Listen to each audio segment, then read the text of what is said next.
Welcome, everybody, to a Monday night edition of the Aegis Champions League, the final edition involving the regular season. And we have brought you guys a playoff scenario matchup of the Aegis. We're heading to the Zonian group for Skibidi Looksmaxxers. Yes, you're finally going to hear me say that name on air. And Ember Foxes, as these two teams battle it out for the final spot in the Zonian division, the fourth spot indeed.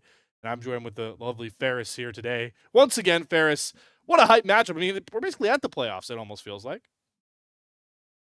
It almost feels like, for sure, but there's still a lot of things to be looked at with the regular season still. It's the last week. You just mentioned whoever wins this match, they're going to be doing a little bit better on their chances at making playoffs. And there's also some other matches as well inside of the Zon group, which is what we're taking a look at here tonight, that will affect what happens with these two teams. And I'm talking specifically the St. Clair Saints match versus Clown Gaming. So depending on how that matchup goes as well, it might affect the way that Ember Fox's pan out in playoffs. That's Skibidi Looksmaxxers pan out in playoffs. But either way, Skibidi has to win, basically, if they want a chance at making playoffs. And Ember Foxes here with a win today would likely cement their spot in playoffs, pretty much regardless of what happens with Clown and St. Clair. Very, very fun. Yeah, I think the way it worded on the quote tweet was, in technicality, there's 4 teams fighting for 2 spots. I was a little bit misleading. I'll be a little more blunt with you guys here. There's 3 teams playing for 1 spot, and it could really come down to game difference. We're live with the Game 1 draft, though. Ember Foxes were allotted the blue side thanks to the sheet. A master sheet we all run through. They B1 that Skarner Ferris, and the turn for Skibidi Looksmaxxers, they're going to grab Aquanick up the Ari, and Lee Sin's going to grab the Zinzao. So the Zinzao is the most intriguing pick to me for Skibidi to start off the draft for them. I wonder how much value Lee Sin can find with your aggressiveness on this pick. I also wonder if maybe they pair it with an Enchanter pick as well in the support for Admiral Potato, because that is a really strong combination right now. The Silas to come through, going to counteract the Ari. Ari has an easier time in the lane against the Silas, but again, once that Silas gets out, starts to ramp up. There's a lot of forward running potential here for Ember Foxes. They got Skarner with Ichital's impact. They got the Silas going into you in their face. And another melee to supplement this composition is going to be the Rumble here, which is interesting, Slayer. You don't usually see a blind Rumble, maybe so much as you normally would see other picks being blind picked. But the response, I think, Olaf here, maybe 4-flip tick. Yeah, I would agree with you, Ferris. I think both these champions are intriguingly blindable. Not very blindable. I think Silas, you usually like to wait around to see what ultimates you're going to get to steal. Right now, I mean, you block that pick in for Ember Foxes with an Ari ultimate. Like a Crescent Guard could be kind of nice, but there's not like a big team fight altering ultimate yet for the Silas. And Rumble, you just give up an Olaf counter pick, right? So this is the top side somewhat figured out for Ember Foxes. Likely going to be that Rumble in the top side for Geiger. You see the Skarner going to the hands of Colthrow, team captain, coach extraordinaire for this team. And then mid lane, the Silas, another update as well. It is not Reppy today. So if you remember the Psycho, now Forsen is now subbing in mid lane for Ember Foxes with their season on the line. They're going to turn into one of their super subs as we get into the second phase of bans, aptly targeting both bottom lanes. Admiral Potato is forcing out that Bard ban. That's pretty interesting to me. This player is a Zillion, a Bard player, so a lot of respect from Ember Foxes here in the second round of bans. Typically, from what I have seen from this side of Ember Foxes, they like to play an aggressive bot lane, and they're usually getting that for Azog and Chucky. So let's see what the first pick for the bot lanes are for Skibidi, as that's the only 2 things that are remaining. I'm surprised the Neela ban came through, because seriously, that champ is never seen in any game, solo queue and competitive. So the fact that that was earned for a respect ban is pretty crazy. It's the blind Jinx to roll through. This is the opportunity now, Slayer, for Ember Fox to draft something very aggressive to try and punish this pick. And Pytragon's going to lock that one in.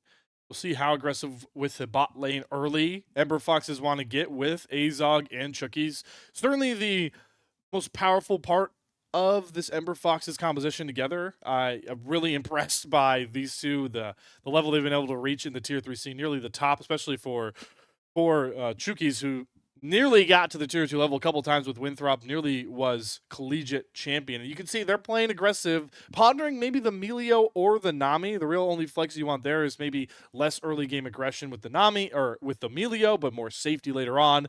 But if you want to opt in to just play as aggressive as possible, I would have said Nami, but we are getting a Sona from Chukies. So Sona is being picked in the ACL. Wow. What is going on? I don't know what's going on. You would think that for certain, like you were saying, Slayer, it would be Nami or it would be Milio. But now Sona rolling through, this definitely hits the early game power of this lane. Lucian wants to dominate Jinx, can't do that as well with a Sona. Now this opens the door for perfect, a Blitzcrank. I was going to say a very aggressive pick for Admiral Potato, because you want to punish that Sona. This basically makes this lane favorable for the Jinx now. Blitzcrank, one hook is going to seal her fate, guaranteed. She's so squishy and so vulnerable in the lane phase. And honestly, if I am Lee Sin as well, not the champion, but the player, I am now looking all eyes towards this bot lane to shut down that Sona.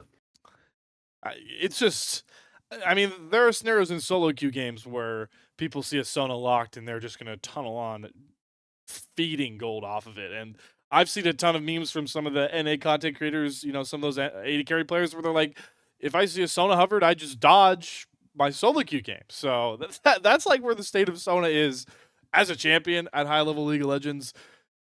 Chugis must know something we don't. There's something nice about this pairing. I mean, at the very least, Sona is very good at buffing up her counter AD carry, keeping sustain alive. And if you keep Sona alive, she actually does scale into a very nasty sort of Seraphine Light, I would say. And she can become pretty powerful. There is a frontline for her, but like you're talking about, Ferris, the Blitzcrank pick, you got to think Ari roams, this Xin Zhao for Lee Sin is going to constantly be rolling bottom lane. It's just so hard to play Sona in those opening 10 minutes. And it could be a real problem for Ember Foxes because they do need to kind of survive the early game to be this team fighting giant their top side is drafted. Absolutely. And the margins for Ember Foxes, too, with how very short range their composition is, are slim. If you miss your engage, you have Jinx that's going to cut you into oblivion. You have Ari, whose Spirit Rush is going to be very difficult for you to track down. And then Crescent Guard can be bought with time. I mean, the Crescent Guard doesn't actually have a ton of value here outside of maybe Lucian's damage. But if you miss your opportunity for Ember Foxes with the very minimal range that you have, you could run into problems. But like you said, if they can stick to their targets, there's so much damage here. Sylas dueling potential is incredible. Rumble can absolutely burn people to shreds. Lucian with great skirmishing potential as well. And then Sona later on into the game is going to become an absolute monster. So the question is, yeah, exactly. Can they get that Jinx out of the lane phase? It seems like they shouldn't really have a problem doing that for Skibidi. And then play towards your scaling, be patient around these fights because the meat grinder of Ember Foxes is definitely a threat that they have to watch out for in this game. I'm going to be very curious to watch Forsen as well on this Sylas. I feel like this is a unique opportunity. We talked about, what ults are best to hijack. With the AP scaling on Blitzcrank ult, I wouldn't. I'm curious to see what the damage looks like if you steal the Blitzcrank ult. If we ever see the Blitzcrank ult stolen, there are still some more valuable ones that Sylas can go for, but I'm pretty sure that just kind of like heightens the Blitzcrank's ult damage, and you could actually kind of like nuke a team fight if you jump in with R and click R. We'll have to see though. It definitely feels like this is a very easy game for Lee Sin to pilot, right? With the Olaf into the Rumble top side, there's not a lot of worries there, and you can kind of just really hammer towards the bot side. This early game is going to be very intriguing, especially if you're a Skibidi Looksmaxxers fan. Absolutely. The question is too, is can the Skarner here protect his bot lane from any aggression that the Xin Zhao presents itself as well? I feel like the Sylas ultimate, the hijack, a lot of times it will be the Spirit Rush. It feels like this is the reason why a lot of teams and players all across regions and communities like to play Sylas in this matchup, is because that Spirit Rush is so valuable. And it was changed so that when Ari gets that reset, now Sylas also gets that reset too when he secures kills with that active. So that just makes it so much more valuable. But maybe the static field, like you were talking about, Slayer, can interrupt because it silences, right? It can Yeah. interrupt the escape potential of a Jinx, right? Oh, I'm silenced. I can't flash away from this fight. I'm Ari here in this situation. I can't use Spirit Rush just yet. Now they have found a window to get me. So there could also be value in that regard too. But I think for the most part, it will be that Spirit Rush, but there is definitely some value in the other ones as well. Even a Crescent Guard to stay alive from range is something that the Sylas here can think about. Things to think about. And there's always, stealing Ragnarok if you don't want to deal with a lot of CC. Don't think it'll be very viable. This game, you're just going to dodge, blitz knockups or blitz knockups, a charm, maybe like chompers if you really just want to like run at the Jinx. But we'll have to see. We're into the spectate delay nonetheless, Ferris, which means we are going to go towards another break very shortly. But on the other side, game number 1 between Ember Foxes and Skibidi Looksmaxxers. Ember Foxes, if they can take this series, likely all but lock themselves into the postseason. If the silly Skibidi Looksmaxxers side somehow finds a way to ride the high of their end of the season and get a win here, it is pure chaos in the Zhonyan group, and we're going to figure out at least one piece to that puzzle from Summoner's Rift after the break.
A very nice short intermission as we are live for the last time. A Game 1 regular season ACL split.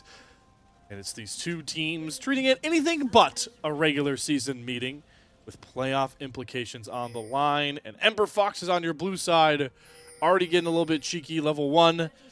They're expecting some shenanigans from this Blitzcrank, so they're playing a bit defensive, Ferris, but these two teams are on the wrong side of the map for all these shenanigans.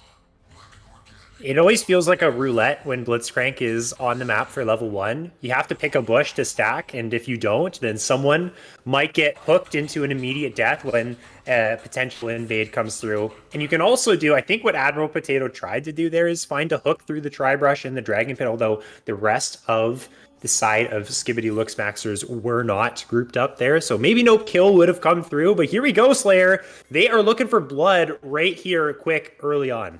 Yeah, well, Geiger's going to find Lee Sin. Lee Sin might think it's just Rumble, but is a little bit wary, forcing him to dash with the Abscond of Duck. Gets the stun down, and Lee Sin has to flash over his own jungle wall just to survive.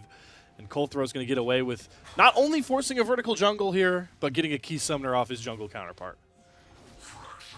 And so the lane swap comes through as well. This is something that I always forget. You would think that with all the lane swaps that happen in League of Legends right now, I would remember this key point. But you don't really have to worry about the lane phase against the Blitz if you just opt in for the 2 versus 1 lane against the Olaf. And already Flip-Tick, look at that, loses all that HP. Slayer, he doesn't have teleport either. This is so rough for him now. Has to play on that level of HP already to start the lane.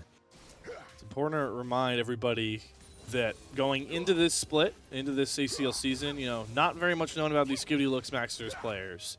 Definitely some, you know, adage notes across the board, but not well known for being a very consistent competitive team. The players making up Ember Foxes is the exact opposite scenario. You got guys like Colthro and Geiger who have been constantly in the qualifiers. Azog was in the promotion tournament. Juki's we talked about played in collegiate finals, collegiate high-level tournaments.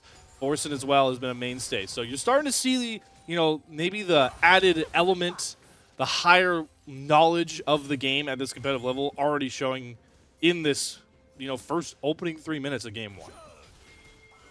You could see Flip-Tick with that HP that they lost had to give up a lot of minions. You usually just want the experience here as the top laner. You don't worry too much about the gold, but having to lose that little bit of extra XP definitely does suck. And that came off of him losing that HP, but look who's caught out in the jungle. Yep, Geiger read Lee Sin like a book. Colthro's going to make sure the red buff doesn't get taken without flash. It's Geiger this time to guarantee first blood with his own summoner. And things have gotten off to a rocky start for the Skibidi Looksmaxxers. It's a fantastic map read. They track the enemy jungler correctly here. It makes it so much more difficult now for Lee Sin. You're trying to get something back here. You really didn't like the way that early level 1 went and then getting killed here like this. It's so frustrating. There's not a lot for him to do right now. There are the Scuttle Crabs up and available, but the entirety of his camps are gone right now. So you have to try and be proactive here as a jungler with nothing else to fall back on, which feels really horrible here if you are Lee Sin. Hey, at least he's getting the Scuttle trade, Ferris, at the very minimum. But yeah, I mean, he's got 3 quadranted. I don't even know what the phrasing necessarily is. So Lee Sin in a very precarious spot, and it's just so hard to even like justify a gank here, right? I mean, Forsen is just as low as Aquanick, and you would assume in a normal standard start to a league game, this would be something the Lee Sin on that Xin Zhao would be all over, but he's just completely left to the wayside. And it's just allowing for this lane swap to grow the lead more and more for Ember Foxes as this game goes on. As after avoiding those early levels, Ember Foxes are just going to return to those standard lanes. We're going to see how that plays out. What can they pull off? We're going to see a meeting between the junglers now.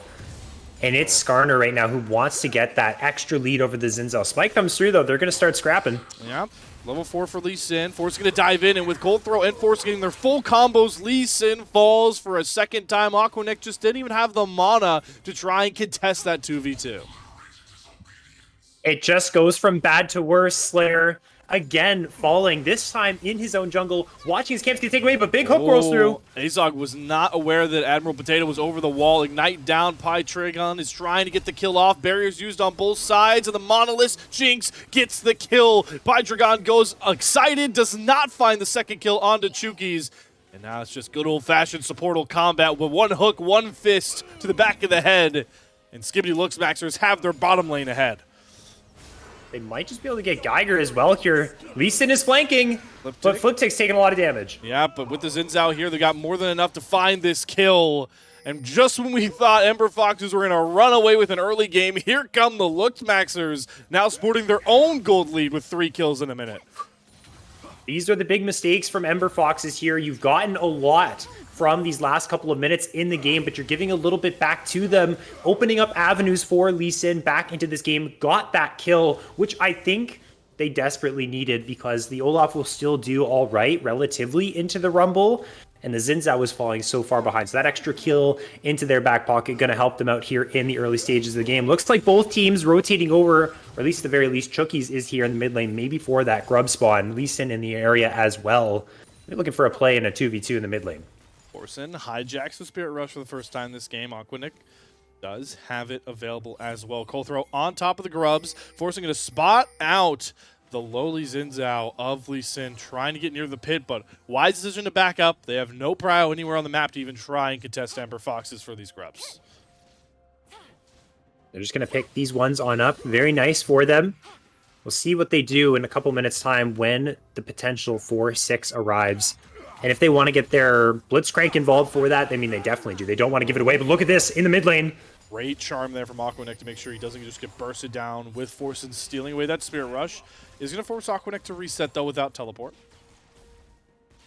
That's very good. These trades for Sylas, those are nice. It puts pressure on the Ahri. It gives you a little bit of an easier time. That extra kill, too, that came through in the invade that Forsen was able to grab is nice. He is down 15 CS, so that kill will effectively close that gold gap. And now priority here for Pytrigon and Admiral Potato will open up the doors for the Mountain Drake to be taken away and should be pretty successful. There's no real setup for any contest to come through from Ember Foxes, so at the very least they'll grab a little bit of extra armor plating for themselves if they can grab it, though, because take a look. Blue side, they're kind of grouping up around this Tri-Brush. Oh, but got too close to Chookies, and that is the problem with playing Sona into a Blitzcrank. Second kill to Pytrigon, but Colthrow's going to drive by steal away that dragon to make sure it's at least something back for Ember Foxes.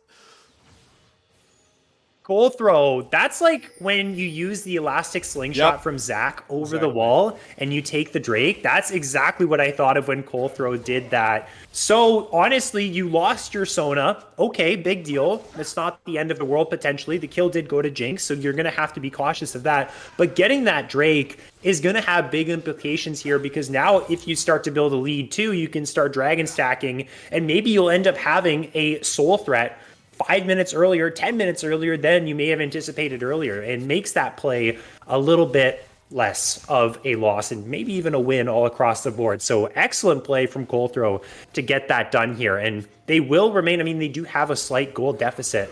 And actually, you know what? From the side of Skibidi Looksmaxxers, they've been doing quite a good amount of things across the map to stop the bleeding.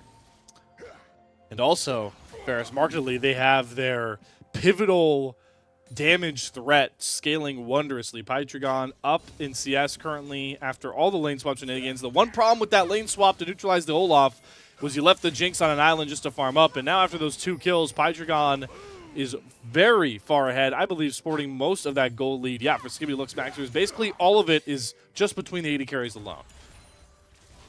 And that's the problem with picking the Sona here, is you're giving Jinx, even in the 2 versus 2. You wanted the lane swap, you give the Jinx the free lane. Now here in the 2 versus 2, she's still fine. There's not a whole lot that Sona can do to put pressure down. As Culling utilized just to get some damage down Slayer, they're looking for a dive. Yeah, Aquanic thought he had one on his own.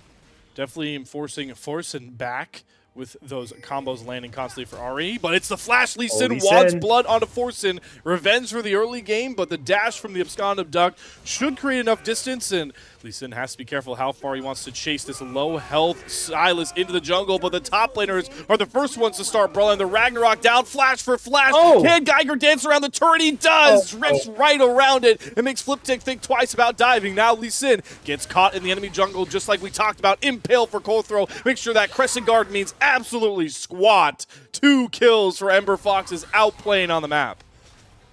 Absolute tragedy strikes for the side of Skibidi Looksmaxxers. They lose their top laner in the 1v1. So close to securing that kill onto Forsen, but Lee Sin can't quite close the gap and loses his life. Another tilting play that is going to go in the opposite direction. It's not going to go his way, not the way that he would like it. So really at this point, with the way that the rest of the map is going, I mean, you have a 30 CS lead in mid. That's very good, contributing a lot to the fact that you're still ahead in gold. It feels like mid and bot lane here. Aquanic and Pytragon are the 2 gleaming beams of hope for the side of Skibidi Looksmaxxers in this early to mid game. And now let's pay attention to what's happening around this next trio of grubs, because this could mean 6 for Ember Foxes. The one advantage Ember Foxes have had, they've controlled all neutral objectives so far.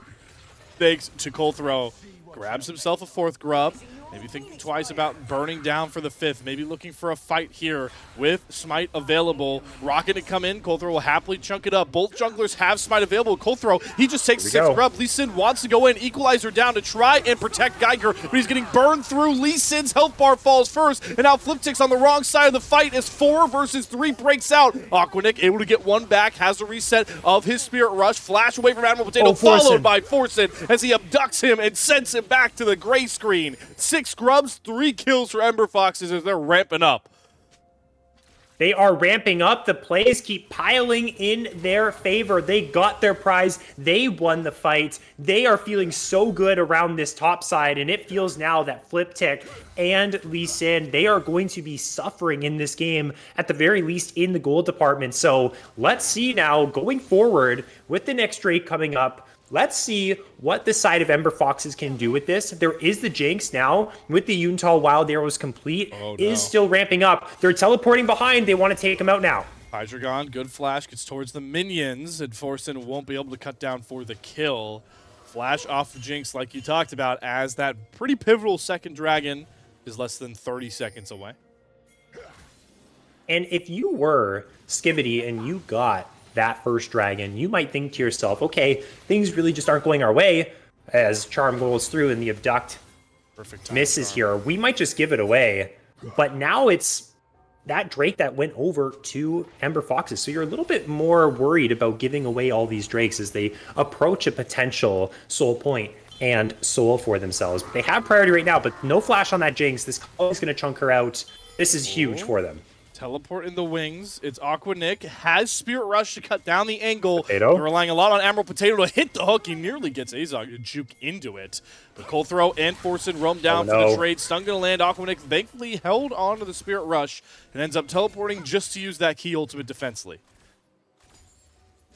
And with Spirit Rush down, this should certainly mean that it's a no contest over this 2nd Drake. It's so risky. They're going to walk up anyways, though. Aquanic now has to flash, but Lee Sin took the blast code over the wall. Good Crescent Guard to create some distance, but there's the crescendo to stun up Lee Sin. Doesn't seem like Ember Foxes want to commit as Admiral Potato's hook whiffs wide once more.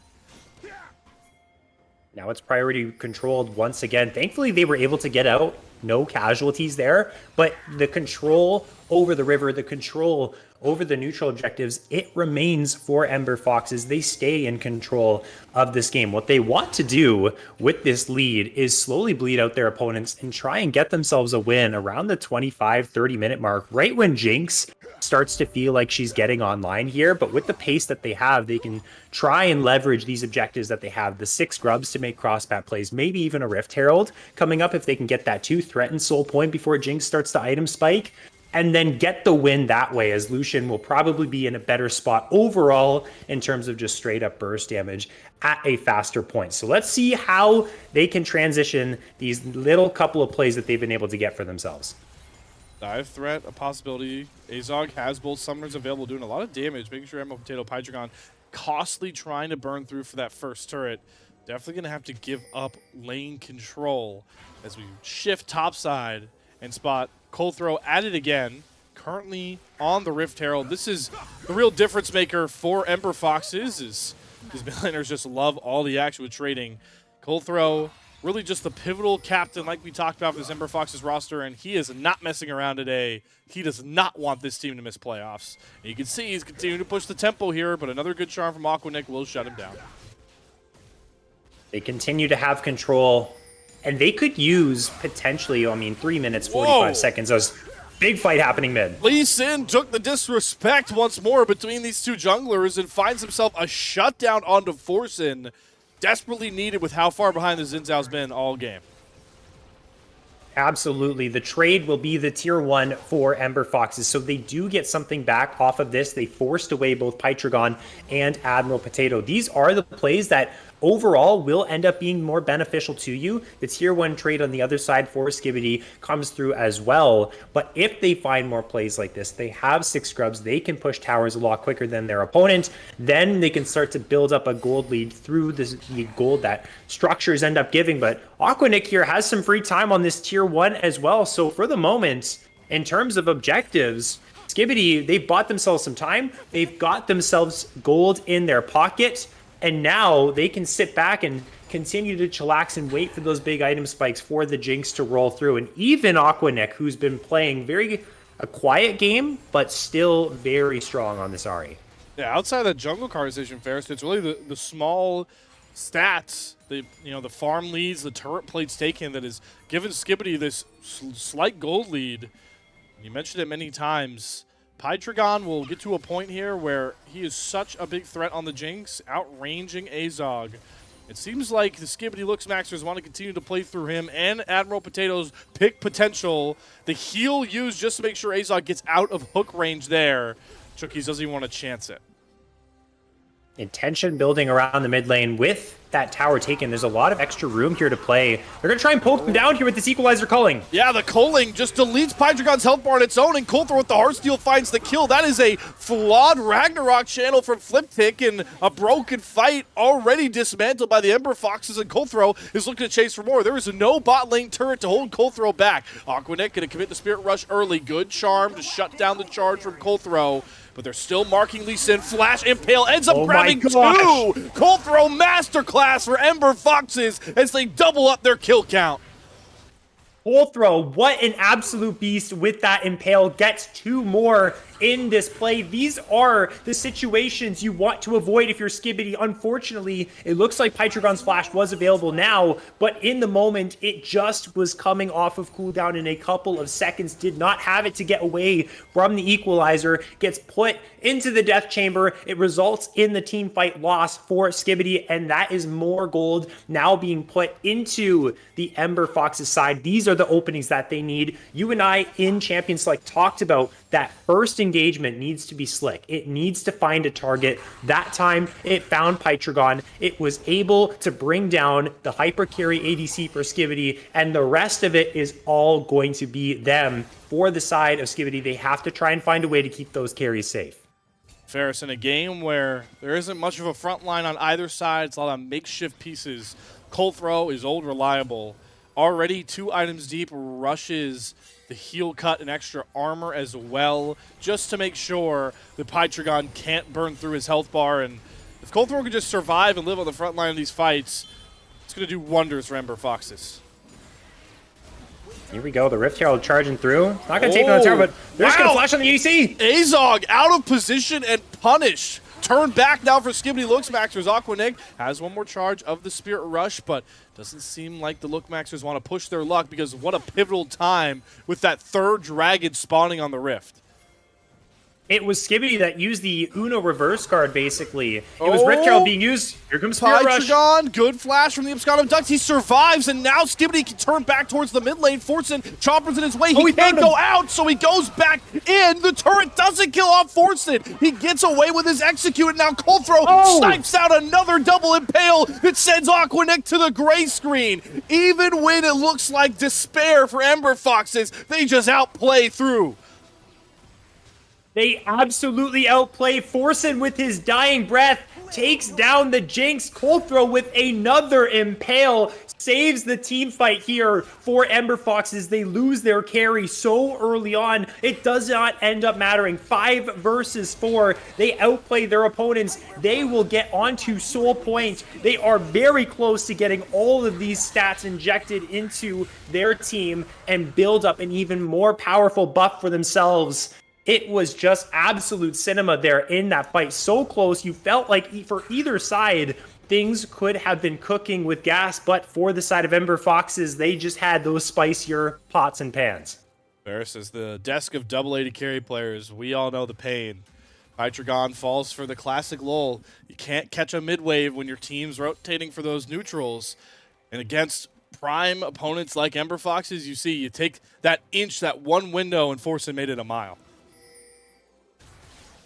He did. Absolutely going crazy on the Silas there. And that was flash burned off of Pytragon as well. Baron is now live on the map. Of course, it's very early to try and force the issue around this objective, but if one pick rolls through, or maybe you just want to leverage the fact that there is no summoners on the Jinx, you want to force a fight, this is an option for Ember Foxes. I assume they'll try and get control around this river. They are sieging down the tier 1. This is the very scary point in the game for Skibidi. You are so close to getting your Jinx on 3 items. You just need like 2,000 or so more gold for that Infinity Edge, but this is the time when Ember Foxes are really going to press the issue and try and seal the deal on this one.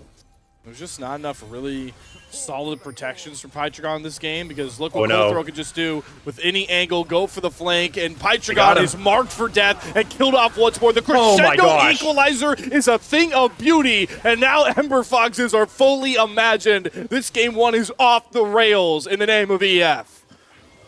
They're just going to run straight to that Baron crescendo equalizer, a combination that may have eluded us there when we were thinking about this Sona pick and why Ember Foxes played it. Why did Chookies pull this one out? Well, there you go. All that healing, all that shielding. They just had to survive the lane phase and have a game of a lifetime there for Coldthrow to make this work out. There's a contest around this, but there's Smite. For the starter. There shouldn't really be. Oh my gosh. Coldthrow is a masterclass on this starter. Just picked off an Ari over the wall with Spirit Rush up. What can't this guy do in game 1?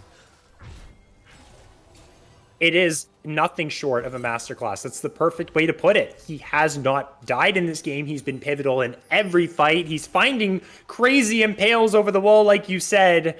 And pretty much all the hope now is completely gone for Skibidi's side. They have to stare down the barrel of a Baron-empowered team of Ember Foxes. They're going to split themselves across the map, I assume, with the teleport going down bot lane for Forsen. The pressure is going to be insurmountable. There's Equalizer that can push them off of towers. Their anti-siege really isn't that great. Slayer, they don't have a lot of wave clear outside of the Jinx and the Ari blowing her spells here, and Blitzcrank wants to pull someone in, but sometimes might not be the best idea.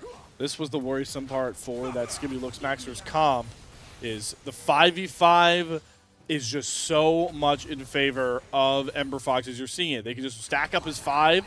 It's only pick potential in a makeshift front line on the side of Skibidi Looksmaxxers, and right now even their base is for surrender as Chookies makes us eat our words for the Sona pick with another 2-man crescendo. Forsen going a bit too deep, but is able to flash to safety, and off that one pick, the base is in shatters of Skibidi Looksmaxxers. Cookies had that vision. We simply did not, but now we are believers. They're pushing for the final push of the game. 23 minutes, Slayer. They are looking for absolute dominance in game 1. And of course, it's Coldthrow to start it off again with a slick impale to find a kill. Nexus turrets are down. It's a wild Olaf running in the background, but the Sona makes sure that it keeps the Force and Silas up just long enough for the rest of Ember Foxes to find themselves another crop of kills. Flash hook from Apple Potato means nothing. Nexus down. Ember Foxes convincingly 1-0 up in the series.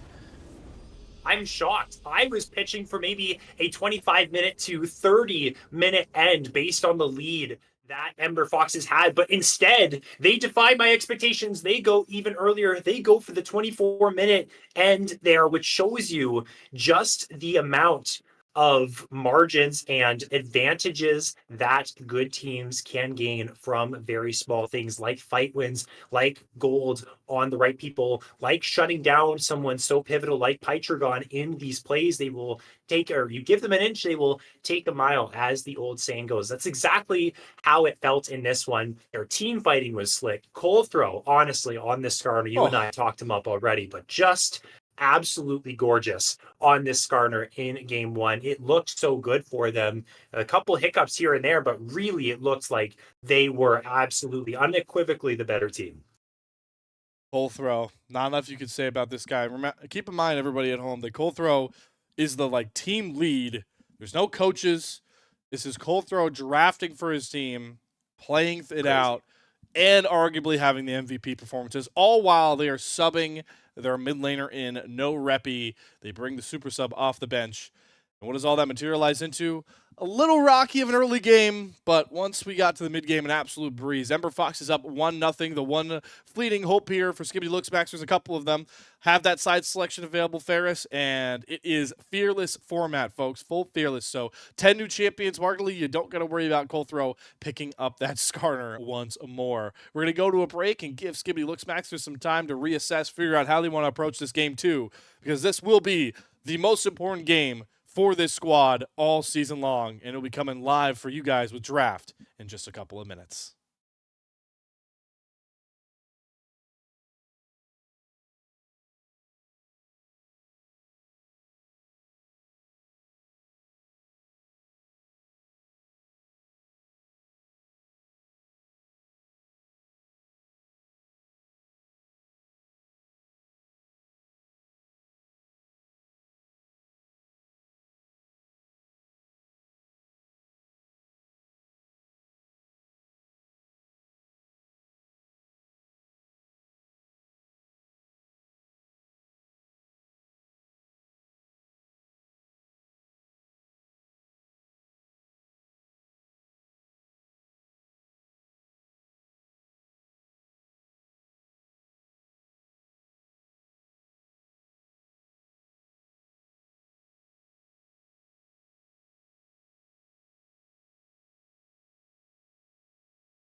Back in action here at the Salt Mine Pod Twitch channel. Week 8 Monday night special. Ember Foxes currently sitting up 1-0 with virtually a 2-0 here, locking them playoffs.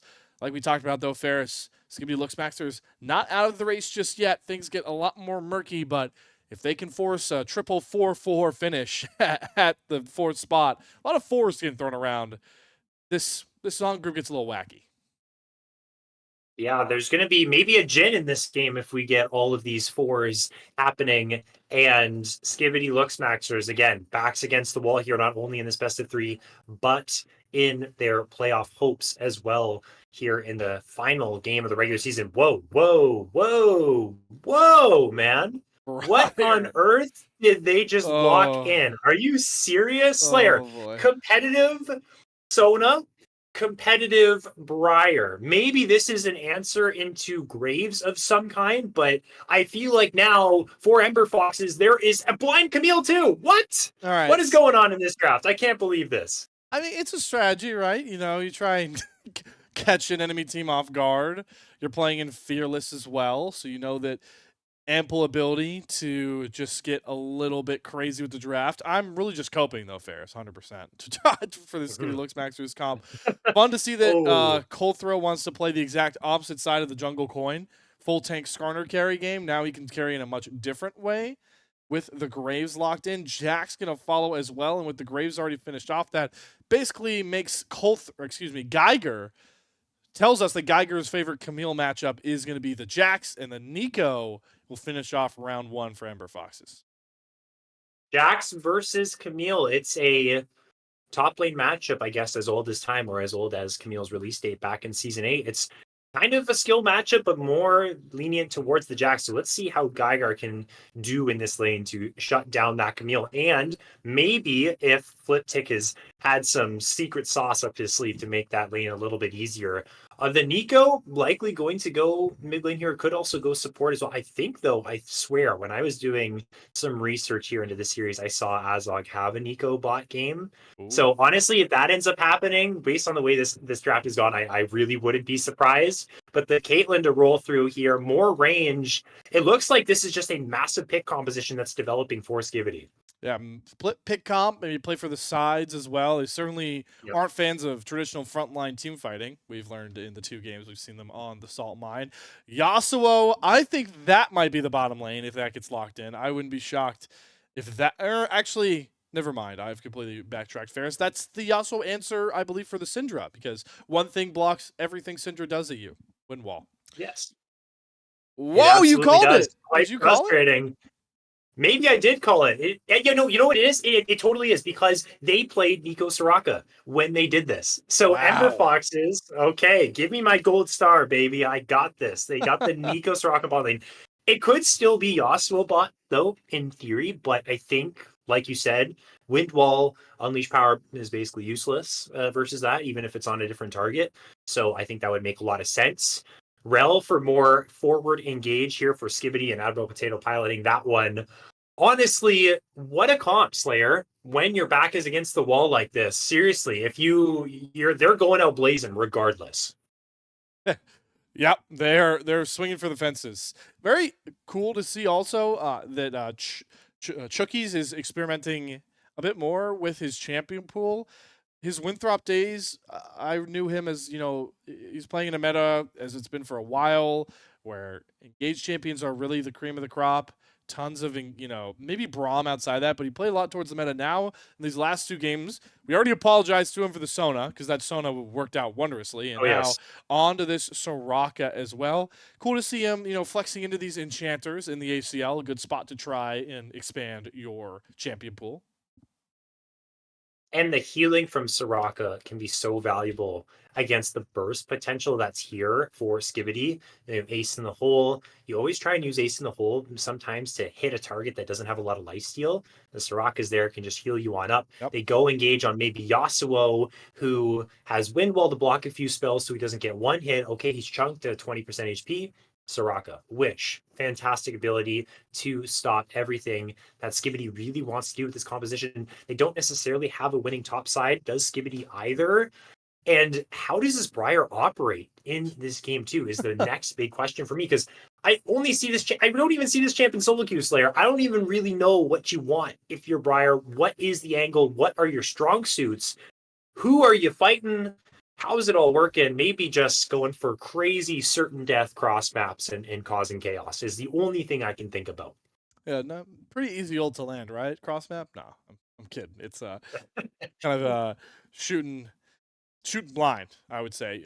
Do want to give you that gold star, Ferris, watching the client side draft go down. It is Azog on the Nico, forcing it to lock the Yasuo in up against this Syndra from Aqua Nick. And, I guess, do you foresee any crazy lane swap shenanigans in this one too, initiated by Ember Fox? As this game doesn't feel as much like a scenario for that, I feel. Maybe from the side of Skibidi, they try and force one to get Camille out of that Jax lane. But other than that, Ember Fox's side, I don't think so. If the lane swap is for lane assignment purposes, we want to get out of a certain terrible lane. Ember Foxes, I think they're doing okay. They are outranged by Caitlyn in this matchup, but they have a lot of ways to catch her. A root, Pop Blossom, you can transform yourself into a little minion. We'll see if Handy Taco ends up falling for that, because we still see a lot of people, even at the pro level, fall for the Nico plays. I think it happened at Worlds too, so a lot of outplay potential there. Yeah. So honestly, lane swaps, maybe not, but not as likely as last game. Not as likely as last game. Also got to look out. There's a bit of a window on the Pop Blossom for you to channel that last breath. So we'll see if Forsen and Azog try and combo those ultimates together. But we are going to see ultimates fly once more. A bunch of chaos. Game one kind of was the setup for what the draft became in the proverbial next game, which could be the last of our series, the last of Skibidi Looksmaxxers season, a team that many didn't even think would get to a playoff spot when seeding committees came around. They still have a chance, though, to shock all of the ACL. They're just going to have to do it through some very unique champion picks and compositional styles. We'll be live to see if it all crashes and burns or soars high for us going into a Game 3. But first, back to the battle arena known as Summoner's Rift for Game 2. Ember Fox and Skibidi Looksmaxxers coming your way after another spectator delay.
And we are back live from Summoner's Rift. Same side, same scenarios, but a little bit more heightened.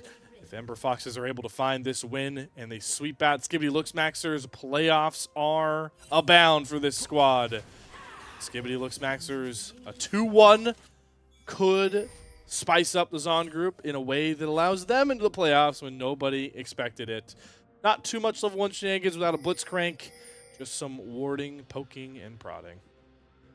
I'll tell you, if Skibidi Looksmaxxers win with this composition that they have, and they win Game 3, and they somehow make it to playoffs, or even just make the whole 4-4 bracket happen and Clown Gaming beats St. Clair, what a way to just shake things up, right? Do it in your own style, do it in your own way. Yeah, we're playing Briar. Yeah, we're playing, Blind Camille. It's all good. We're going to shake things up in the group and make things happen. Well, they're making an early lead happen into Azog as we don't have any lane swapping scenarios coming across here. Having to chug all of his pots immediately off rip. And this is what we know Caitlyn lanes can do, be pretty oppressive. Colthrow has been pretty oppressive in Lee Sin's jungle, now not once, but twice, as he mirrors the Game 1 start, forcing him out of his top side. Jungle is Amber Potatoes looking for the killing blow. Full hash crash down, and one more auto should do it. Good dodge on the Q, and Azog just fancy footworked his way out of first blood. We are fist fighting bot lane, top side jungle, the same situation for Lee Sin, but what a start to this 2 versus 2 from Pytragon and Admiral Potato. Both potions gone, flash gone off of the Nico. This is Ignite Nico as well, Slayer. This is not teleport. You are so in trouble right now if you are Azog in this lane, because now you have to play into a Caitlyn. Your wave state is bad. You're 1 HP. You might be dying right here. It didn't even calculate for the Hex Flash. Just disrespectful positioning from Azog, who takes the quick way back to base, and Pytragon once again looking poised to come out of lane with a lead. And that's about as good as it can. I mean, honestly, it was going to happen sooner or later, right? Because you're just so in the deep end in that lane when your HP is like that. Now, Colthrow, this is a better invade for Lee Sin potentially. They're actually not going to opt for it. So they're just going to back that one off. But all over the map, they might now be looking for a gank mid. Yep, there's the Briar, engage, good win wall for Forsen, does not get stunned up by the Scatter of the Week. Lee Sin has to go under the turn a little bit too wary. Forsen gifted a kill, gifted a second one. Forsen may have gotten the kills, but the hero for that play is the mid lane turret for Ember Foxes. Oh my gosh, man. He can't stop himself from running into the tower. It's tragic. This is the danger of Briar. This is what people were doing when Briar first came out, and they forgot that they just couldn't walk away. And it's 2 kills like that for Forsen off a play that looked pretty good for Skibidi now. So they got the bot lane lead, but now it's all back here for the Yasuo. Let's see what Forsen can do with these kills in his hands. As we're talking about top lane too, let's just mention it. Fliptick doing a pretty good job in this 1v1. My worry, though, with all this chaos is the brooding giant that is Colthrow just being allowed to free-farm every jungle. Topside quadrant, enemy quadrant, now on his own blue side of the map. Is these 2 top laners don't care about mana. They just care about scrapping. A couple more autos, and Geiger might fall. The flash with the grass proc, reflash. What the hell is going on? Somehow nobody dies. Lee Sin's bot side flashing onto Chookies, who has to answer with his own flash as well. Lee Sin getting far too low. The Ignite is going to claim the kill. Azog's Ignite at that to get a kill back in his name. Oh, and Hey, man. Dead. Fliptick's dead. Oh, he's in trouble. Does not have flash. See you later. I mean, is this the easiest early game a Graves has ever had? I think so. When the other team jungler is doing this, you're saying, hey, man, okay, you keep dying, I'll keep farming, I'll get a free kill topside. I'm looking to just run this game. The Briar, man, we had questions. We had a lot of them. I'm sure everyone watching the stream did as well. They're being answered here. It's not looking too hot. It is not cooking. You burnt it. It's full black steam. Your smoke alarms are going off. This is what's happening right now. I don't know if Lee Sin can pull it back here from most certainly the brink. Skibidi, your season's on the line right now. They got themselves quite the task ahead of them.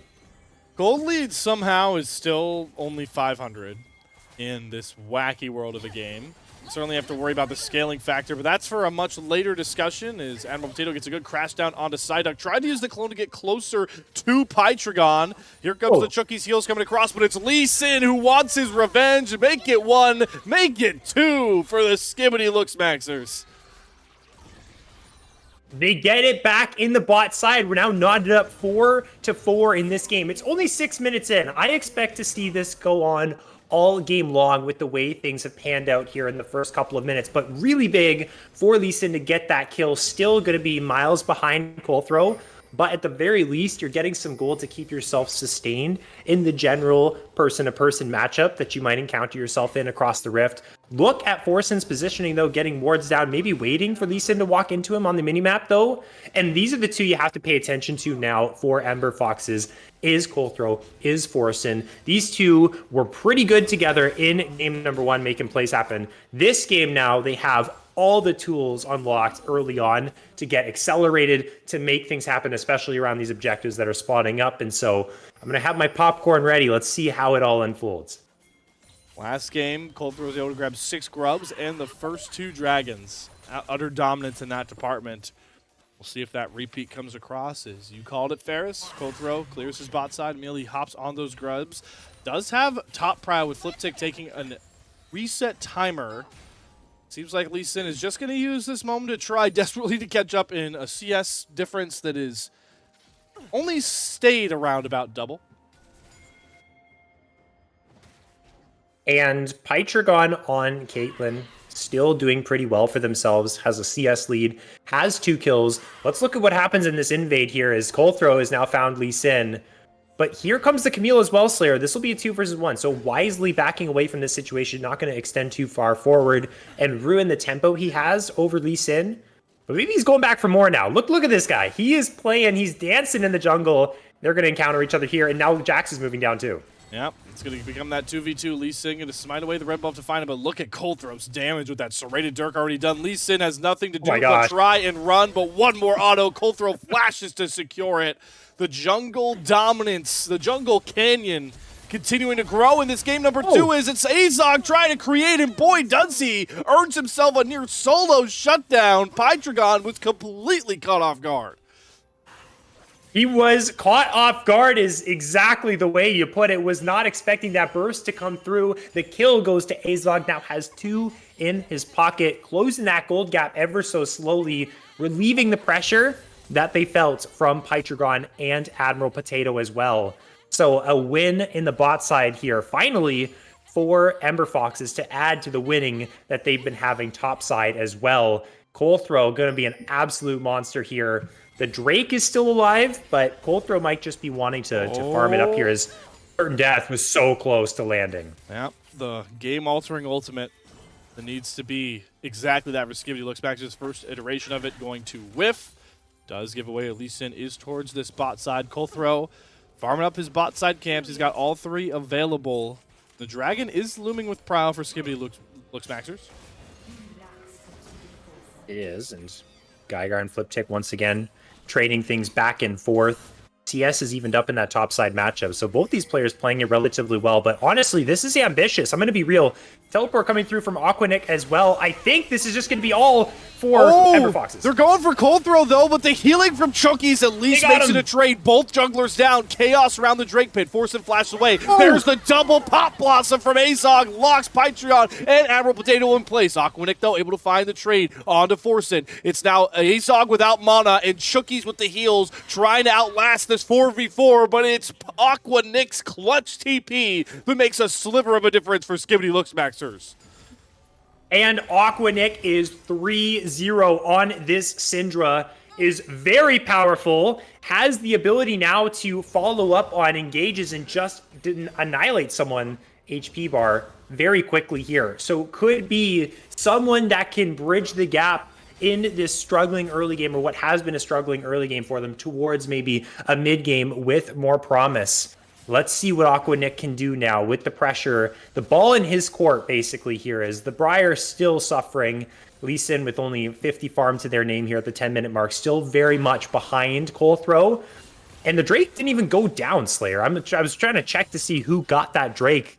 It's still up for grabs, so we might just see part 2 rolling through in the next couple minutes. Oh, but Geiger wants his own chapter added in the 1v1 in the top lane. Flash Counter-Strike stun, not enough to kill off Flip Tick, but Colthrow going to drive by, get the flash first. Does not have the collateral damage, but one more wave being brought up. Lee Sin is trying to provide support, but he's going to run into Forsen, who just bodies him in the 1v1, hits the NATO into the last breath for his own solo kill. And on the top side, the inevitable Flip Tick falls to Colthrow for a second time.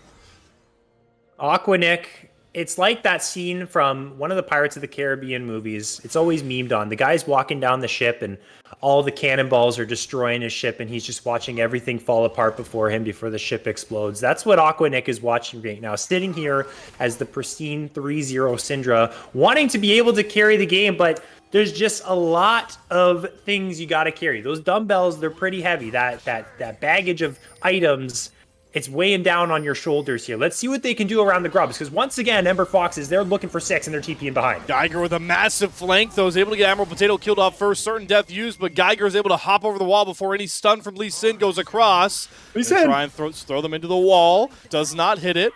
Colthrow takes a good chunk of damage coming across from Pytragon. Geiger back in with another Counter-Strike stun that lines up a beautiful Pop Blossom from Azog. Lee Sin and Flip Tick fall. 6 grubs a certainty for Ember Foxes.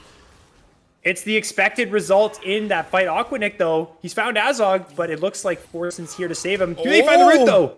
What a root. Flash off of Aquanick. And that makes it so much harder to play as Syndra, a champion with really just Scatter the Weak as your only tool to keep yourself safe. So stepping up to these fights, you don't really have a lot of people sitting in front of you for protection, so it's going to make it harder to do your job. Taking those shots here just outside of the tower as well. 6 grubs for Ember Foxes. That first Drake Slayer, it's still up and available. Forsen is heat checking here, looking for the 2 versus 1. He doesn't even care. He's feeling himself. I think everyone on the side of Ember Foxes are feeling themselves now. Even Azog, who's had a hard time here in the early side, but look at Forsen, man. All right, Admiral Potato. That's the crash down of dreams. Aquanick goes on a rampage. Shookie's going to have to burn the flash. Ignite, not going to find the kill. The Soraka stays out, but this game is slowly morphing more and more into the TDM you can play in Call of Duty Black Ops 6. Not sponsored by Call of Duty Black there Ops we go, 6, yeah. but yes. Absolutely.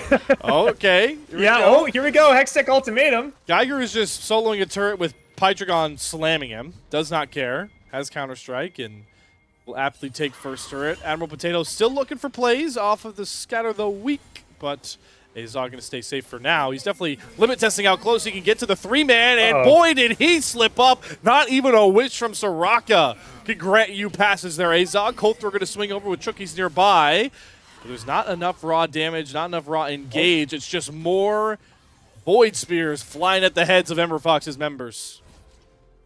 All right, man. The rails, honestly, 5 minutes ago, the rails came off the tracks, or the train fell off the tracks, and it crashed and it burned. What is going on in this game? Everyone is sitting mid lane. Pretty much after that last grub fight, Forsen was trying to go 1 versus 3, ended up paying for it, dragged Chookies into the mix as well. They used Wish to try and save Azog. That didn't quite work out. They're giving gold back to Skibidi Looksmaxxers, especially Aquanick now, 5-0. As the Storm Surge. Dark Seal in inventory as well. Maybe at this point you're thinking about that Medjay. It's like, okay, man, I need 25 stacks here to start, really picking it up and carrying the squad here, bringing them back to a spot where we're comfortable, because still very much on the back foot, down 2,000 gold. They're going to lose this Rift Herald. That's going to open up the map more for Ember Foxes. They're looking to trade that Chemtech Drake. The first Chemtech Drake still around. How often do you see a game where first Dragon doesn't fall until Rift Herald goes down? Finally, Lissy's going to jump on it with that Blade of the Rune King. Should be able to just shred through it. Forsen, I thought that he might just take that NATO. Ember Foxes are trying to collapse from the top river, but are a little bit too late, and that Chemtech Drake will finally fall to Skibidi Looksmaxxers. It looks like they want the Tier 1 now. They're going to summon the Rift Herald. Recalls are coming through as well, so this should be relatively uncontested. There's no teleport from Aquanick, so the strongest member from Skibidi Looksmaxxers is not here to defend. They're looking for the Rel. Yeah, and they got the Rel. Counter-Strike Tangle Barb, Snare is a beautiful combination. They grant themselves Shelly's second crash. Lee Sin tries to set up a flank angle. The Death Rush has worked. Kelthrow, though, is able to flash and get healed about million HP by Chookies. And he just collaterally damages Lee Sin. Pop Blossom from the minion. Azog sets up the last breath. Shut down the one Titan for Skibidi Looksmaxxers falls. It's Aquanic down. It's Ember Fox is running wild. There is that anti-burst that we were expecting to see from Chookies. They're not done yet, Slayer. Hextech Ultimatum flashes out of his own ultimate. Flip 1 versus 4 momentarily, but somehow he's able to survive. Double Tangle Barb Snare from Azog. Forsen puts up the wind wall, just poking and prodding, as these two teams are the definition of all gas, no brakes in this one. There was a matchup in the C-Lol Shurima finals between St. Clair and C-Sun. It was exactly like this game. It was just chaos nonstop. Kills, bloody fights. I'm getting that sort of deja vu here in this one. They're just scrapping, man. They don't care about the macros so much. They're like Flip takes 1 HP, they're going for this play. Yep, they're 3v1 diving Forsen, and he's able to trade it. With the wind wall alone gets that trade. It's 27 kills at 60 minutes. We are just torrential pace of kills, and it's easy to see why when Lee Sin is just gifting them over trying to steal blue buffs. Dude, okay, man. This is a generational performance here. I'm not going to say from who. We're seeing some crazy stuff going on. I'm not trying to say there wasn't some Cook angle here from these picks that we're seeing, but this is getting a little bit out of hand now, and for Skibidi, your chances aren't looking too hot right now. Oh. That's still Aquanic, though. My gosh. Storm Surge singles a shutdown for him. Quietly 6-1 still on the Syndra, trying to make up for the 1-8 Briar on his team. Any though? That's the question. That's Azog. what I was alluding to as Azog. Not enough for the full kill onto Pytragon. Certain death, not dodged. Here comes that 1-8 Briar. Lee Sin trying to get the kills done. Shuki's Wish healing is not enough this time. Cold Throw looking for the turn, though. He's got more than enough damage. 2 items on this Graves, and he makes sure you feel it.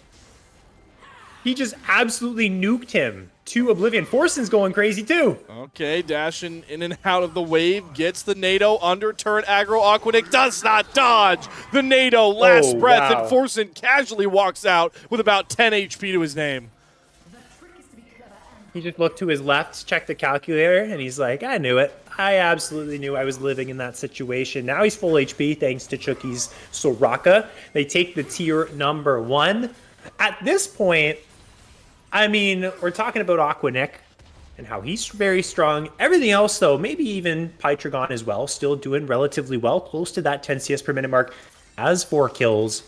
Maybe there's a world where they find lots of engages that favor them.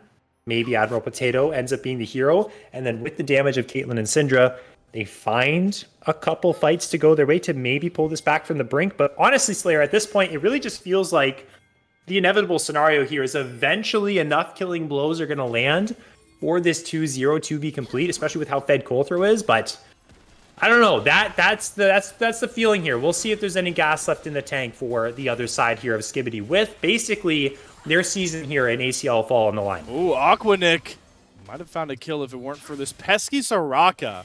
It is becoming more and more clutch as this skirmish-heavy game evolves. Windwall also blocking that absolute power, but Chucky's really the unsung hero. 0-1-12, doing exactly what you expect a Soraka to do. Bail out your really aggressive teammates. That's exactly what Chookies has been doing. Doing it pretty effectively, too. There's been times where he's been... Oh, my gosh. Azog was a control ward. He fooled both of us, I think, didn't he? Oh, yeah, 100%. Definitely me.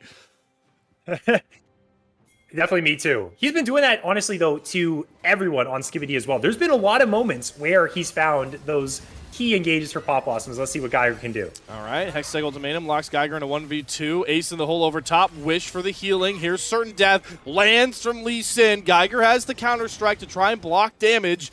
Does that as well. Able to flash away. Chookies is here. It's the healing versus healing battle. Who's going to win? It's the Raka. For now, Lee Sin able to shove 2 away, but he's on the wrong side of Summoner's Rift. Falls in mid lane. Pytragon falling, but able to trade out Forsen. Turret not saved, but Goldthrow maybe questioning the jump in from Apple Potato. He's got no friends left, no turret, unless he flashes back towards his inhibitor turret of that. Honestly, Colthrow was probably afraid. He thought certainly there'd be someone with that rel to supplement his engage. Look at Azog, though. Oh, disgusting my gosh. juke. Unfortunately, he doesn't juke the probably biggest stun he had to get away from, which was Scare of the Week. Pop Blossom back out. Sees if he could get the kill. Not enough. Aquanick able to find Azog is... I'm struggling to even try and cast this game as a play-by-play. It's just every second we flash to some new fight. This time it's Colthrow executing Flip Tick.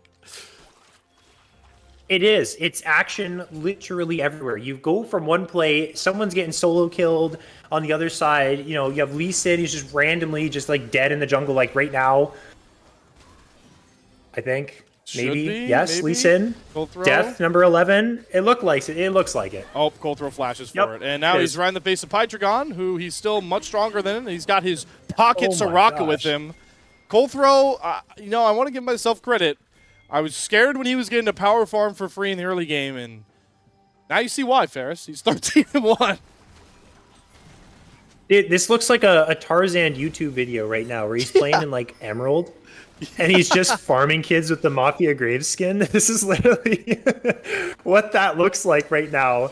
And, yeah, he has everything he needs here. Let's look. Another one here for us, Slayer. Maybe not. They disengage immediately. Drake is taken. Tier 2 for Forsen as well.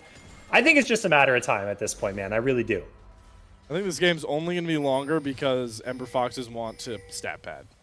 Is that... I'm sorry if I'm being disrespectful to the Skibidi Looksmaxxers fans, but you did kind of draft yourself into this hole a bit as well. The Briar has not necessarily worked out. Do want to give credit at least to Ember Foxes for drafting a lot of ways to neutralize Briar. Counter-strike stuns, these...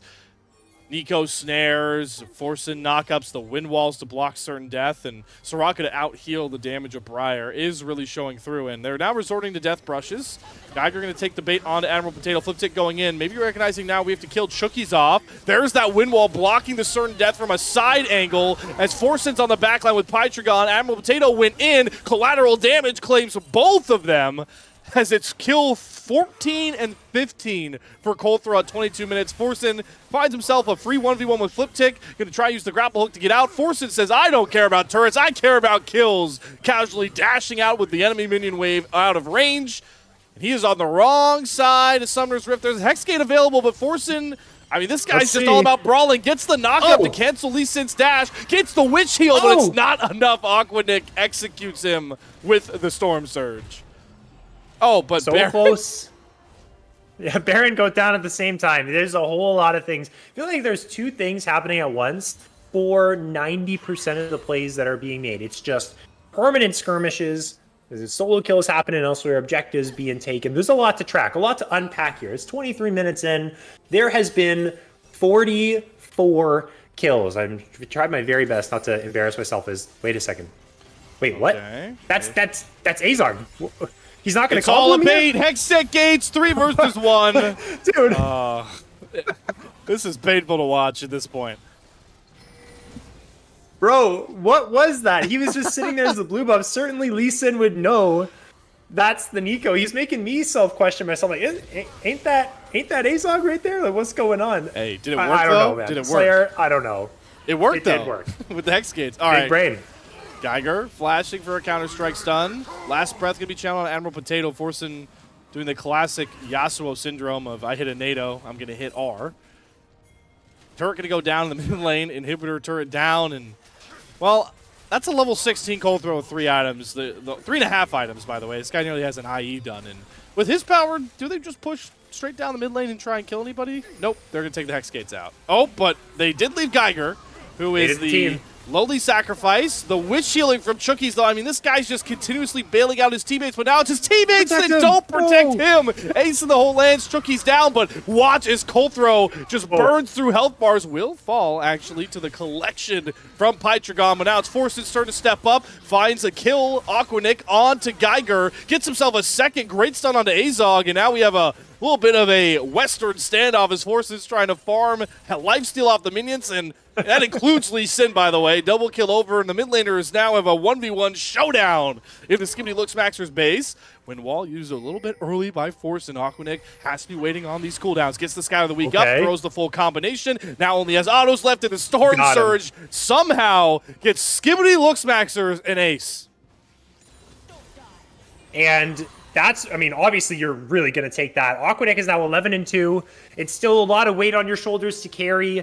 I have a feeling that it's really just Ember Foxes playing around. They're goofing. They're trying to get montage plays to happen. It was very close. Colthrow, if he maybe got his Q off, then could have got the quadra kill clip there. It would have been nice to grab, but ends up giving the shutdown over. I think it went to Pytragon. So they do have to be careful at the very least. There is potentially a chance, one Scat of the Week. I mean, you do have Soraka to kind of bail you out in these situations, but there is a glimmer of hope maybe. It's very small, it's very minuscule for Skibidi Looksmaxxers, but at the very least, you'll take those kills if you can get them. But let's pay attention to what happens here. Emerald Potato goes in. They don't count for Geiger over the wall. The collateral damage sets Geiger up for a kill. Another stun comes across from Lee Sin. They're going to flash back, and look at the damage he does off a few autos. And he's got his pocket Soraka back with him. Colthrow might just go 2 versus 3 toe-to-toe, and Skibidi Looksmaxxers are certainly afraid of it. They back off despite having the numbers advantage for the moment. This might be, with 30 seconds, we'll see if it's the end of the game for this one. If they want to finally march it down here and try and end this one out. They don't have a big wave, though, but they're going right in, Slayer. Yeah, but it's Azog to find the Pop Blossom of Dreams onto the back line, and that will settle it.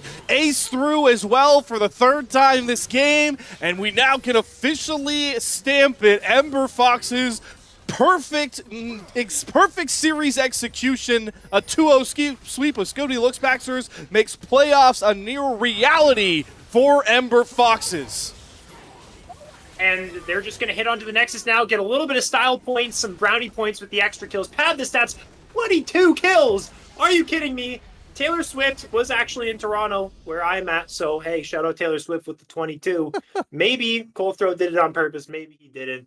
He probably didn't, but at the very least, that was an absolute slaughter, all through and through, all things considered. The Briar was not it. That is something that we can establish from this game. Skibidi Looksmaxxers, they're packing their bags. They're heading home. They will not be advancing to the ACL playoffs after that loss. And Ember Fox, I mean, game number 1 was more competitive than game 2. There was really good moments there for Ember Foxes when they had some fantastic team fights. Colthrow, an absolute beast on the Skarner there as well. They definitely deserved this victory here today. I think you and I talked about this, Slayer. That does mean, even depending on all options there from the Clown Gaming St. Clair Saint series, they are going to advance to playoffs as at the very least the 4th seed from the Zon division. So congratulations to them. And honestly, Skibidi, though, salute to them for an absolute banger of a matchup to send them off. Yeah, it's unfortunate for the other series, St. Clair Saints Clown Gaming, because I'm sure it's a banger in Clown Gaming where, just 1 game difference behind. But because of the sweep, like you mentioned, Ember Foxes goes +4. They end 5-3 in match record. They end 12-8 in game record for +4. So even if Clown sweeps St. Clair somehow, St. Clair still stays +4. Clown goes to +3. All 3 of those teams could be 5-3, and it wouldn't even matter. Ferris, the series for St. Clair versus Clown Gaming is neutralized at this point, and it's all because of 1 singular game difference. That is the narrowest of margins that we've had for this ACL regular season.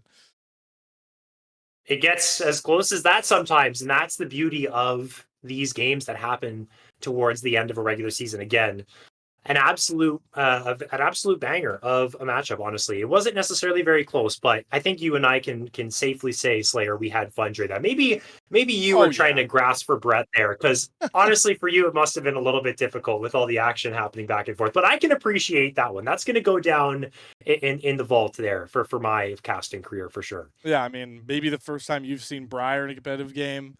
Definitely the first time you've seen Sona in a game as well. And it was a fun series. Skibidi Looksmaxxers, I think the sentiment here that you should take away, the fact you were threatening for playoffs after 8 weeks in the most grueling Tier 3 tournament that is out there besides qualifiers, which I don't even know if I call tier 3 at the as much as the ACL is a great thing. This is a team of a lot of young players, that a lot of guys that aren't known in the scene. So pat yourselves on the back that you ended up nearly threatening a playoff spot, and hopefully we'll see you guys back when the ACL gets a little bit easier in winter. But for now, that is the Salt Mine and myself and Ferris closing out the ACL regular season once more. I'll dish out the Zon group standings for anybody that's still listening around. It's now going to be Ole Miss Esports 1, some combination of Pulsing Gooners St. Clair 2, and Ember Foxes are going to lock up that 4th spot in the group as well. So those are your playoff teams from Zon. If you're curious about what the playoff teams might be from a couple of these other groups, the Aegis mainstream also going on Monday night. They've got the Weber State Nanos Noobs matchup that will dictate, I believe, the last spot in the Noxus group. So we're going to go ahead and throw a raid over there. But for now, it's been Ferris and Slayer on the cast. Enjoy your week and make sure to be back here Friday for our first ever playoff edition of the ACL on the Salt Mine stream. Until then, take care and enjoy your week.